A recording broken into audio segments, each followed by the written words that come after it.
Welcome back, ladies and gentlemen. You can please take your seats. So I'd like to welcome back to the stage Cadet Second Class Bailey Compton to introduce our mid-morning speaker. Thank you.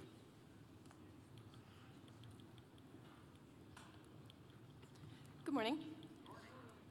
Our next speaker is Mr. Gordon Hanna, a principal of Cyber Risk Services for Deloitte and leads the Risk and Financial Advisory's Cyber Analytics and Reconnaissance offering. He holds more than 25 years' experience in such diverse fields as Homeland Security, intelligence, and healthcare. Mr. Hanna has also more than 15 years' experience with enterprise cybersecurity initiatives. Ladies and gentlemen, Mr. Gordon Hanna.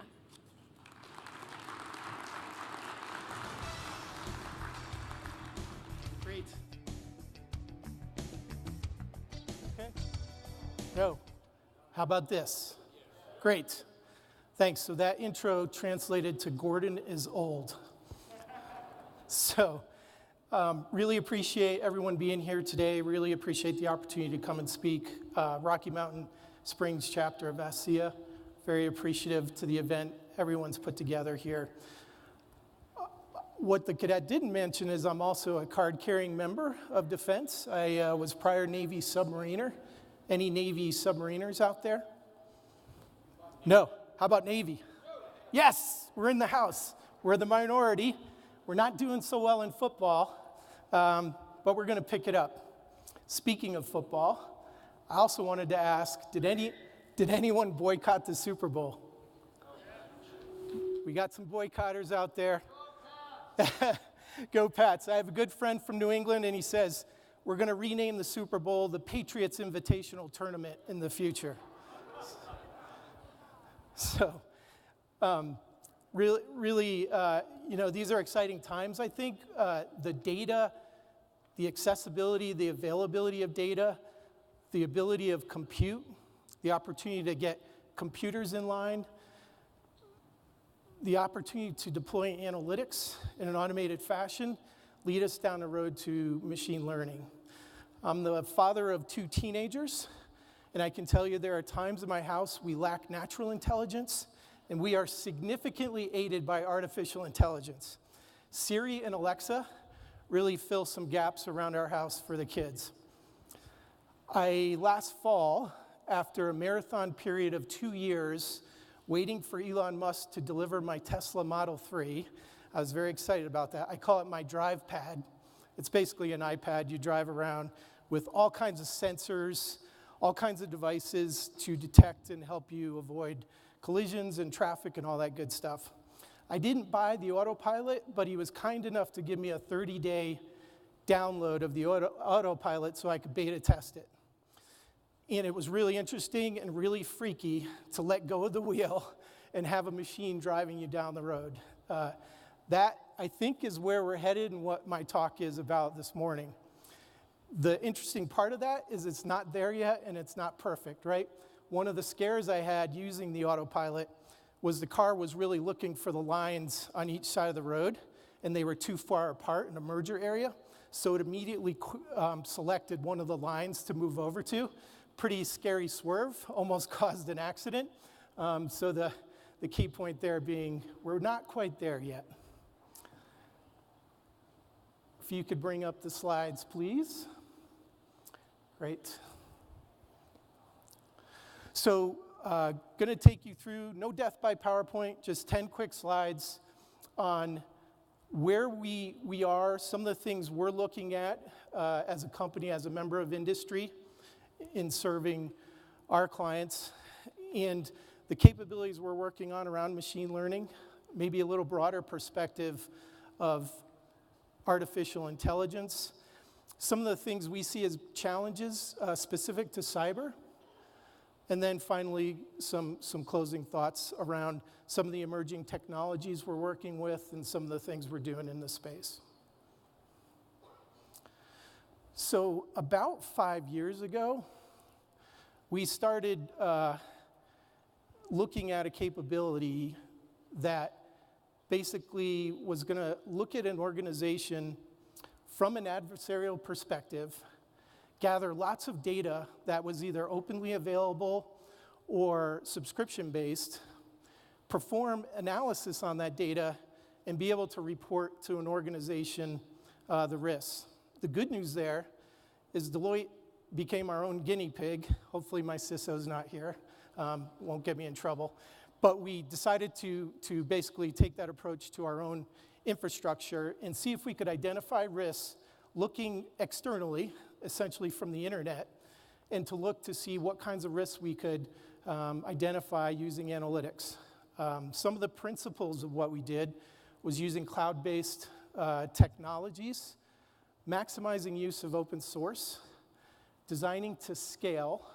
We actually, on the compute front, set an architecture that we could either use commodity or high-performance computing. More on that later. And then perform high-end analysis of that data and see if we could glean really good insights about risks that an organization is facing. Well, fast forward 5 years, we are now ingesting about 8 billion events per day. We are conducting over 100 analytics that we can run in an automated fashion, and we're trying to push as hard and fast as we can into enabling those analytics to perform more machine learning. And one of the things about machine learning, what I always think about in machine learning as a subset of artificial intelligence, machine learning is really getting to judgment, right? An educated judgment around, hey, I'm seeing this indication, I think it means this.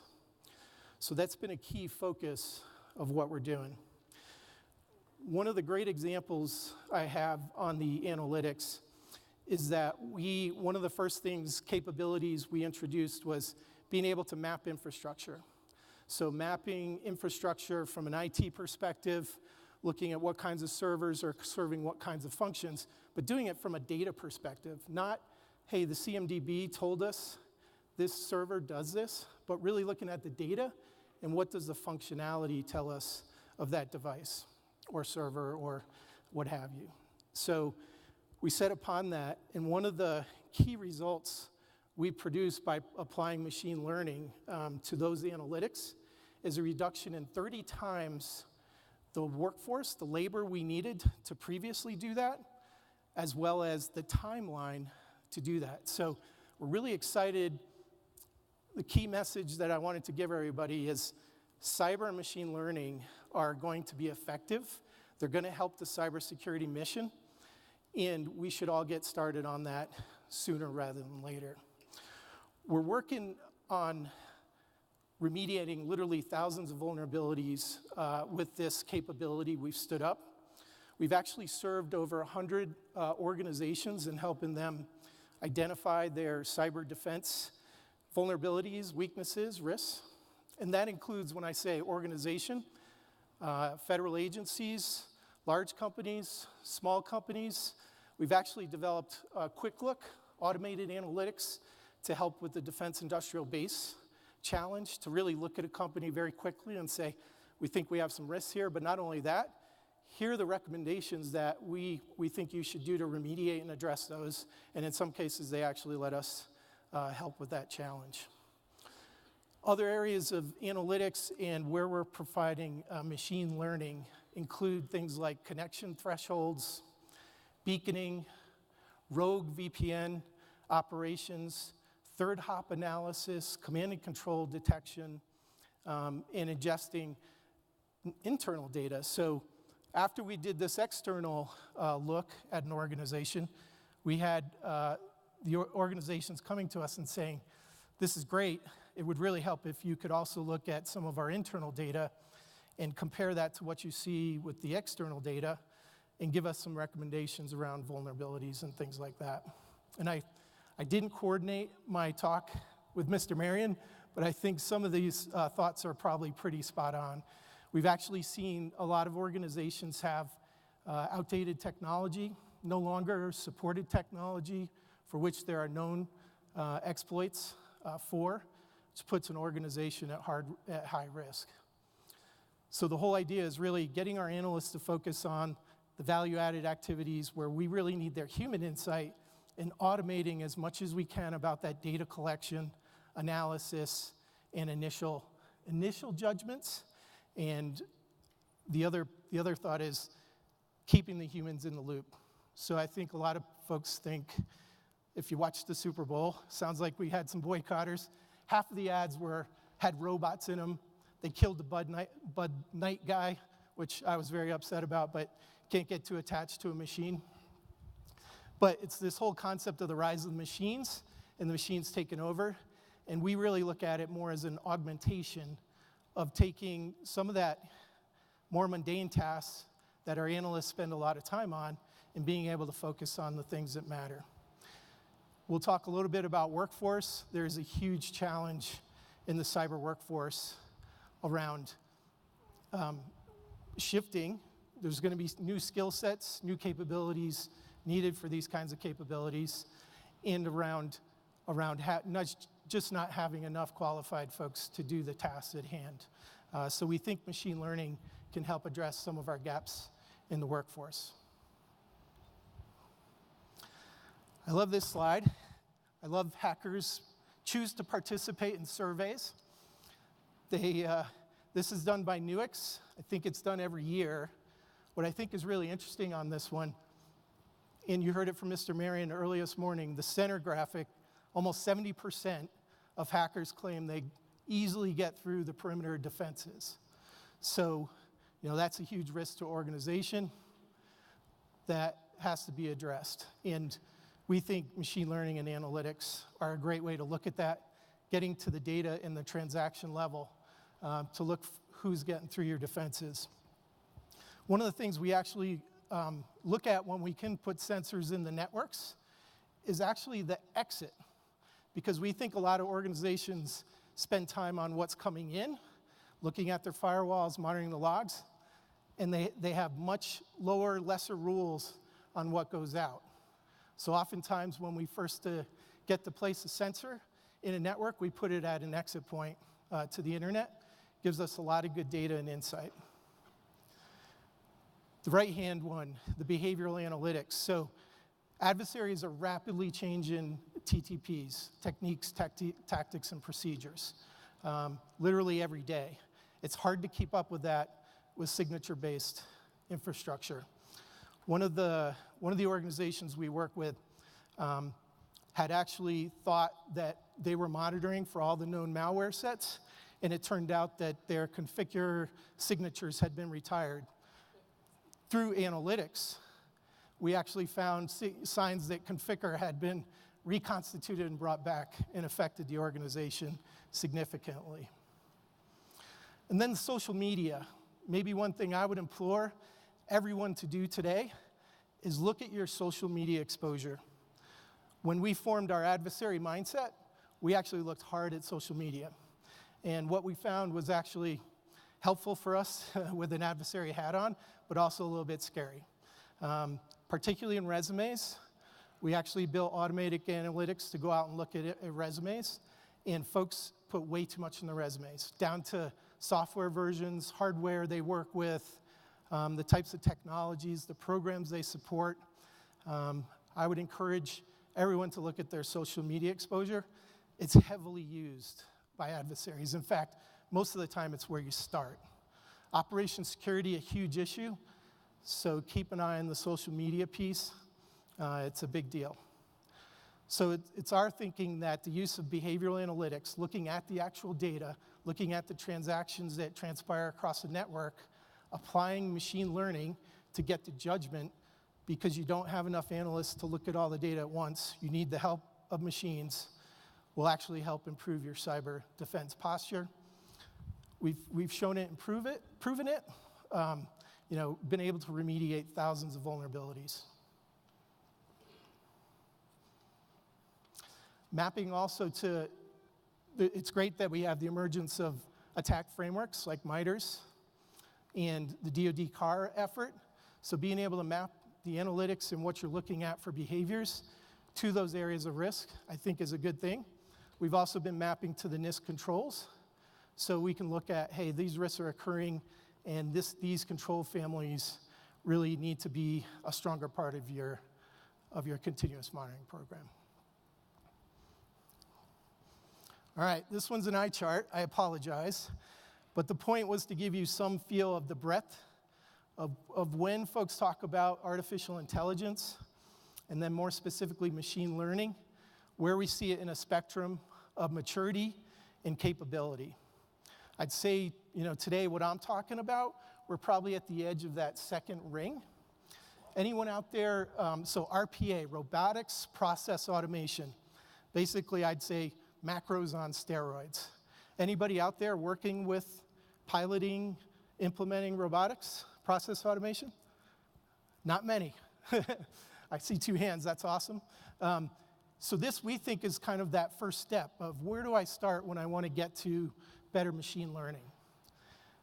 The ability to take, where we've seen it the most so far is really in the financial transaction space, more of the mundane tasks of ingesting data, sorting data, cleaning up data.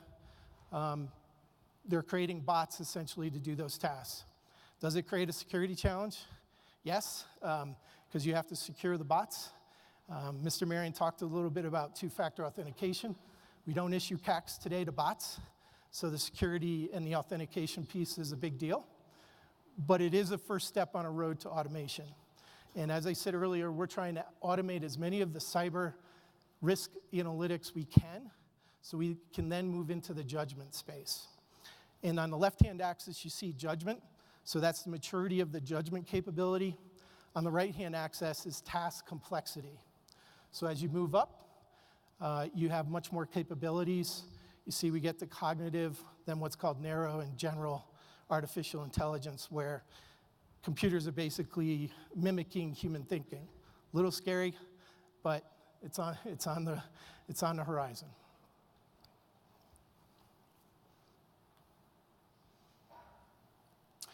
One other side note that's interesting, we've started to deploy these capabilities internally, and we call them digital full-time equivalents. We actually have a sizable number of those now, and they're growing, and we give them tasks like data management and data cleansing.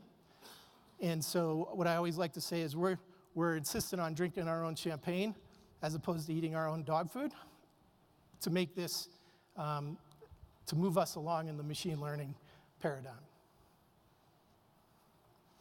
One other interesting thing we're working on is around predictive and cognitive. We have a capability we've developed called Blab, and what it does is social media analysis. So we look at social media and we look for trending, sentiment analysis, and what is going to be important over the next 72 hours. The predictive element of that, we're getting 50% accuracy on right now around, hey, these events are going on. How is that going to shift over the next 72 hours? Really interesting technologies that are coming around out there. Number 1 country in the world for developing AI, China. We are currently number 2. It's expected to be billions of dollars of market space, massive growth. I don't like being number 2. We're investing heavily. The good news is in startups and venture capital, and I'll talk a little bit about that here in a minute.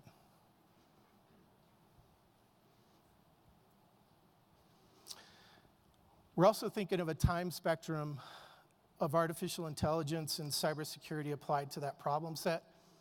In the past, we would say we had a lot of rules-based types of capabilities. Moving to today, we think it's very data-driven, large sets of data, doing analytics at scale on that data, deeming insights, trying to develop judgment onto that data. And then the future, much more cognitive thinking types of capabilities.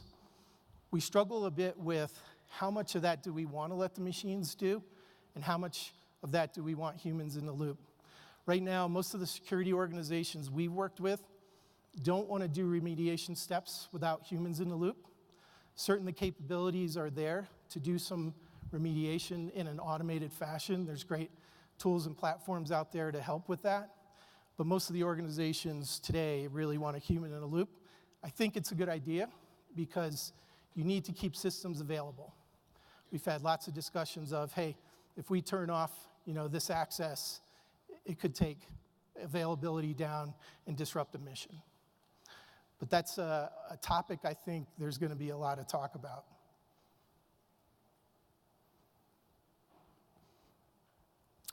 And also this concept of cyber everywhere. You heard the discussion of Internet of Things. We even have web-enabled toilets coming online in the future now. So everything's got web access. It's creating data and having the capability to monitor that data and respond to it becomes a huge challenge. So what are some of the challenges we see with applying machine learning to cyber data sets? The scale is a huge issue. The amount of data that gets generated by a single device can be massive. The logging infrastructure, lots of data. We like to look at net flow. That's huge amounts of data for organizations coming into and out to and spreading through their networks. So huge challenges with the scale you need for both the size of the data and the size of the computing to address that. So far, we've been really pleased that a lot of the analytics we can run, actually we can do on commodity scalable platforms.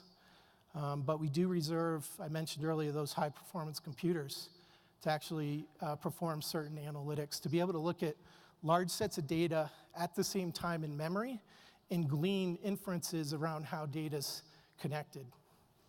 One example of that, we had a client who had a bunch of email go out in kind of a burst fashion, but it went in this big fan, if you will, to all these different domains and email addresses. It turned out that the domains that were registered, that those emails went to, were only registered to a single entity. So if we couldn't cross-connect the fact that a lot of data went out with the fact of where those domains were registered, you wouldn't have known that was probably an attack that was executed on one of the groups we were working with. The low and slow piece. So looking at large sets of data and being able to see a 900-byte packet going out once a day to a place the organization had no business communicating it with, if you will. So those types of things were really hyped, if you will, on the capability of large-scale analytics and computing to test it. For machine learning, you need very clean, good labeled data. In the cyber world, that's hard. It's really hard because you need to train your algorithms and make sure they're performing well before you field them. And it is a very iterative process, but the fact of noise and actually variability and variety of data in the cyberspace creates a huge challenge to implement machine learning. Viability and visibility, huge issues. We see a large number of organizations we work with don't have full visibility into their networks or into their cloud infrastructure. So one of the key pieces is really to make sure you have that ability to collect and monitor the data associated with every aspect of your infrastructure. We're seeing a lot of sensors get deployed and being better used to address that. False positives. So a lot of organizations say we don't want false positives. That's going to waste our analysts' time to look at things that might be affecting us. We actually think you do want some false positives. And the reason is we've found new adversary tactics buried in the false positives. So by creating noise, sometimes you can hide beneath it. And not all of that should be ignored. You might be able to set it aside for a while and look at it later if you're overloaded. But we do think false positives and driving those to zero is probably not a good idea. And then once you have machine learning, you think it's the end-all be-all, and I don't need anything else. You have to keep evolving. Cyber is a space where everything's evolving. You saw the earlier graphic around the change in the adversarial tactics. It's continuing evolving. There's very creative approaches. Mr. Marion mentioned that. Some of our analysts actually worked in the offensive arena, so they're also creative, and questioning the data is a good thing. Trying not to introduce bias is always a hard thing, but we think it's necessary to further the automation and machine learning of data.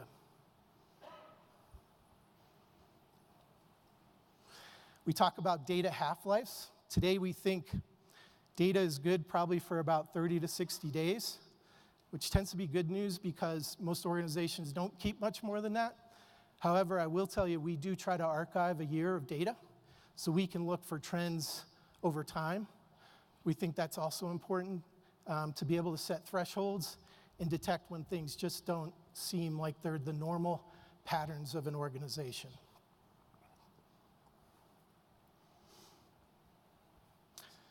Great. The other part, the scale. If you think 1 million events per second are what some of what's coming in at some of these analysis centers, it's massive. The tools cannot handle it. So again, automation and scale can help with that. Mr. Marion also talked about this earlier this morning. We think things are becoming much grayer, right? So this concept of red space, gray space, and blue space. And then you talk about, well, I want to move some applications to the cloud. I want to move my network infrastructure to the cloud. You're basically setting up new islands within gray space that isn't as segregated as it used to be, perhaps. And it's in cloud space with other so-called islands, which enables,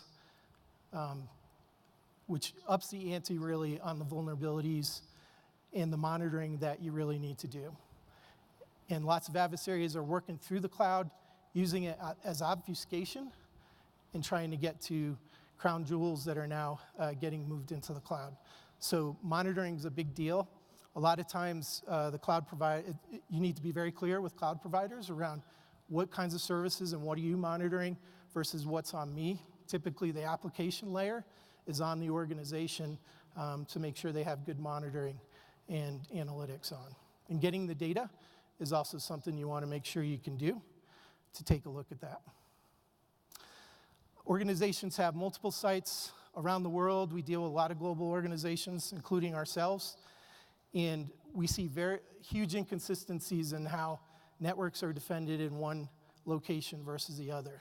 That creates a lot of heartache and headache to manage all kinds of different technologies and infrastructure. And it also creates headaches around training your teams to better monitor and defend.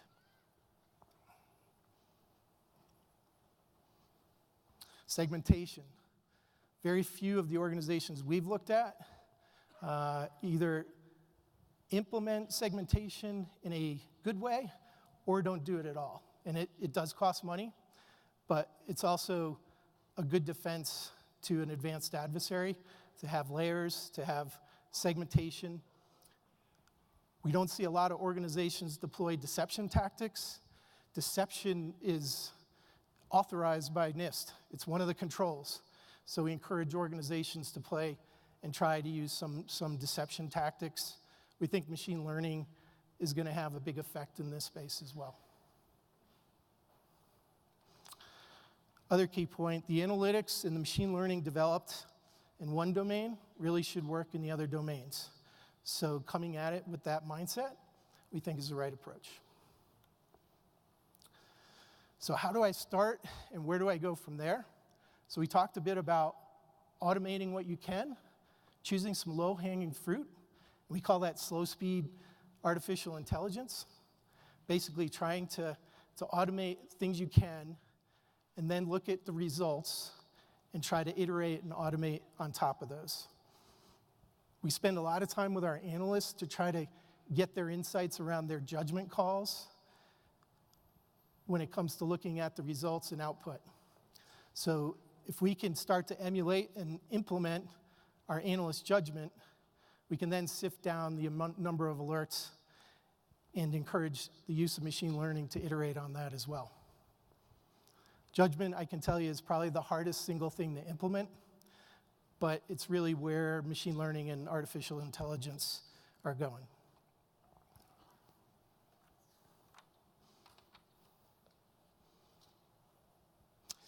Data labeling, identifying is always a challenge.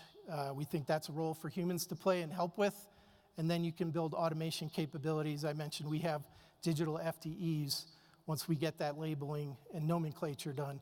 Really important also to help with machine learning.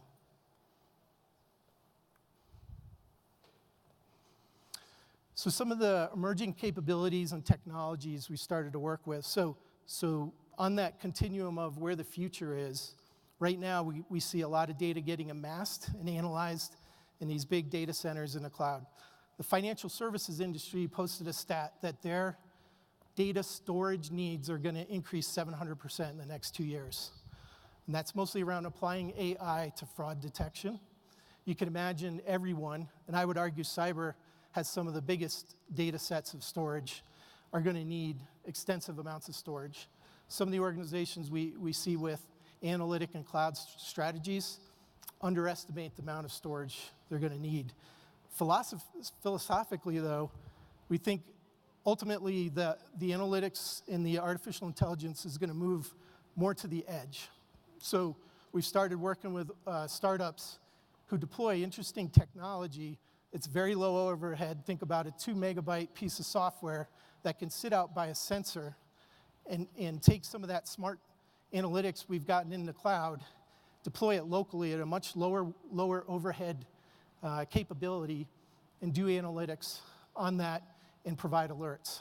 So if we can get to lower cost, locally deployed, we get faster alert times and recognition of issues. We have a better security model because the data is being processed locally, not moved someplace in the cloud. And it's a better overall architecture. We started to do that also with some of the sensors we deploy. We like Bro, now called Zeek, open standard sensors. And we put analytics on those sensors so we can locally alert the security operating center teams, the incident response teams, to respond to issues in more real time, so to speak, as they occur, rather than shipping the data back to a cloud. So you think that will form what they call neural networks, where those deployed edge devices can start talking to each other, sharing some lessons learned, some insights, increasing their judgment values, essentially. I mentioned deception a little bit. I don't think enough organizations deploy enough around deception. The content-driven AI, that's an interesting topic, really trying to use AI to ask the question why.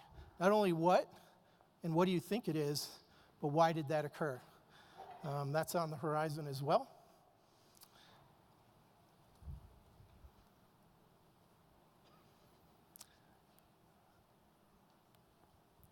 So in closing, what are the key points we like to take away? We think machine learning has a huge role to play in cybersecurity. It's not going to be easy. It's going to be iterative. We think it's good to start slow, to bring different capabilities together over time, to produce results. There hopefully will be a lot of sharing going on in industry. My big challenge is to industry to help us be number one in AI, not number two. Number two sucks. Focus on the visibility and try to expand what we can see across networks.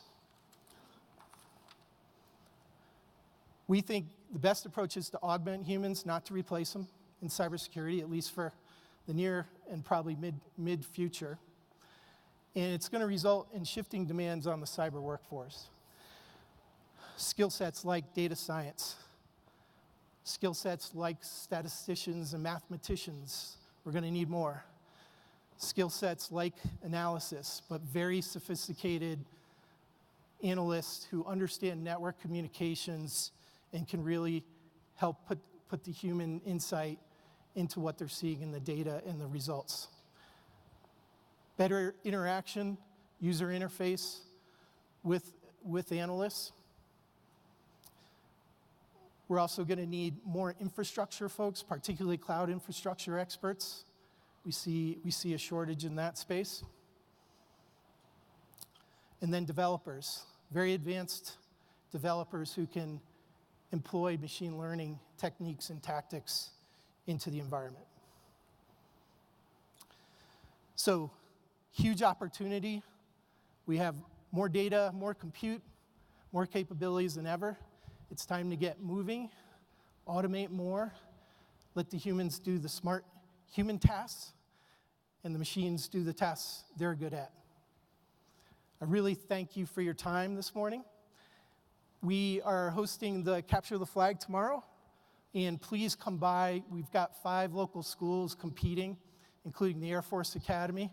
They won it, I think, last year. And we'd love to have you by and support the teams competing there. With that, I think I have about 5 minutes for questions. Happy to take any questions you may have. Thank you.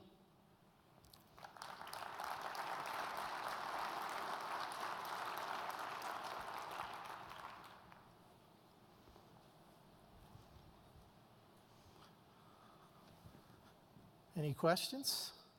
Quiet bunch? Bunch of Patriots fans?